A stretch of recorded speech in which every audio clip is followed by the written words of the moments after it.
Yo quiero ser presidenta del Perú una sola vez y hacerlo bien. No soy Alberto Fujimori. Soy otra persona y sé tomar mis propias decisiones. Y si tengo la confianza del pueblo peruano de llegar a Palacio de Gobierno, soy yo la que voy a gobernar. Una vez más, Keiko Fujimori pretende ser la presidenta del Perú. Pero la historia reciente nos recuerda que no hace falta ceñirse la banda presidencial para gobernar un país. Yo les quiero decir que quiero ser presidenta, primero para gobernar como lo hizo mi padre. Estos son los impactos que su gobierno congresal nos ha dejado durante la última década. Desde que Keiko perdió las elecciones ante PPK en 2016 y logró meter a 73 congresistas, las crisis en el Perú se acentuaron con el cambio de 8 presidentes, el cierre del Congreso, protestas, represiones, muertes, remoción de ministros y hasta despilfarros en el gasto público. Una década perdida que afectó la vida de millones de peruanos, sumiendo al país en una espiral de inestabilidad institucional. Sacar al señor Castillo no fue sencillo. Claro, van a decir, no, se sacó solo. No fue así. El gobierno de la presidenta Dina Boluarte va a continuar hasta el 2026. En ese contexto, y tras el complot contra Castillo en diciembre del 2022, Keiko cogobernó con Dina Boluarte, quien también fue vacada. Luego, respaldó a José Gerí y a José Balcázar como presidentes, logrando puestos claves en el Ejecutivo, la Policía, el Ministerio de Defensa, consolidando así un silencioso pero absoluto secuestro del aparato estatal. Las vacancias generaron protestas en defensa de la democracia, pero sus aliados políticos respondieron ejecutando extrajudicialmente y cometiendo masacres contra jóvenes en Lima y ciudadanos del sur, dejando una herida abierta de dolor y enlutando a más de 50 familias peruanas. Desde el Congreso, y consumando este atropello, la bancada de Keiko blindó a Merino, a Dina Boluarte y a José Gerí, responsables políticos de estas muertes, garantizándoles un manto de impunidad frente a la exigencia de justicia de los deudos de las víctimas. Desde el Congreso, Keiko consolidó un pacto mafioso con otros partidos y un cogobierno con el Ejecutivo.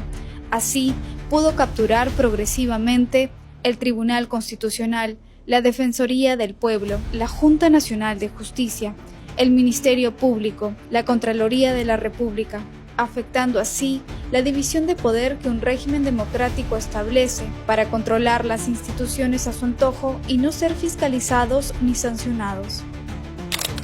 Keiko Fujimori y sus aliados también aprobaron 12 leyes que debilitan la lucha contra la delincuencia para blindarse y favorecer a políticos, fiscales y empresarios corruptos. Entre los cambios más graves se encuentran las normas que dejan fuera de la categoría de organización criminal a los estafadores y extorsionadores, y a aquellas que dan ventajas a los delincuentes al exigir la presencia de un abogado antes de un allanamiento. Asimismo, prohibieron que los partidos políticos sean procesados como organizaciones criminales y les ataron las manos a la Fiscalía al recortar el tiempo para que los colaboradores entreguen pruebas y así reducir los plazos para que los delitos se archiven, legalizando la impunidad y dejando a la ciudadanía a merced de la delincuencia.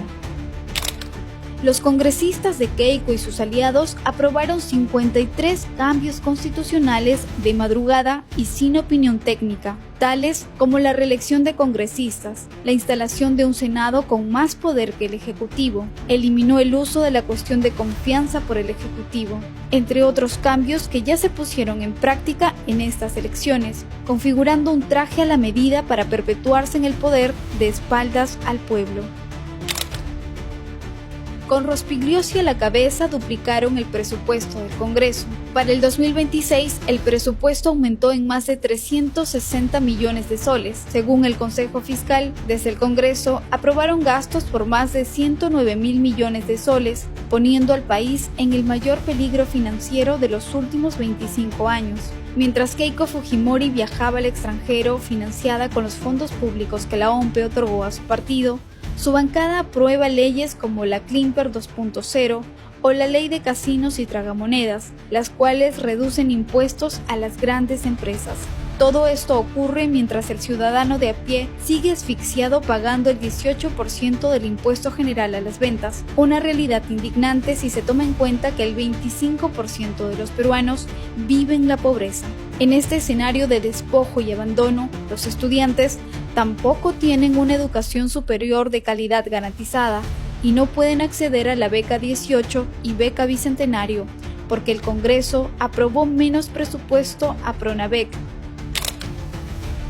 Fiscales, jueces, periodistas, autoridades y ciudadanos manifestantes han sido víctimas de campañas de terruqueo, discriminación y hostigamiento. Estos ataques fueron perpetrados por la resistencia, los patriotas y los combatientes, grupos violentos vinculados a diversos congresistas fujimoristas y aliados de Keiko, quienes actúan como el brazo intimidatorio del pacto mafioso. Asimismo, ante las muertes registradas en las protestas, dichos parlamentarios han justificado el accionar policial, validando la violencia estatal y criminalizando el derecho a la protesta.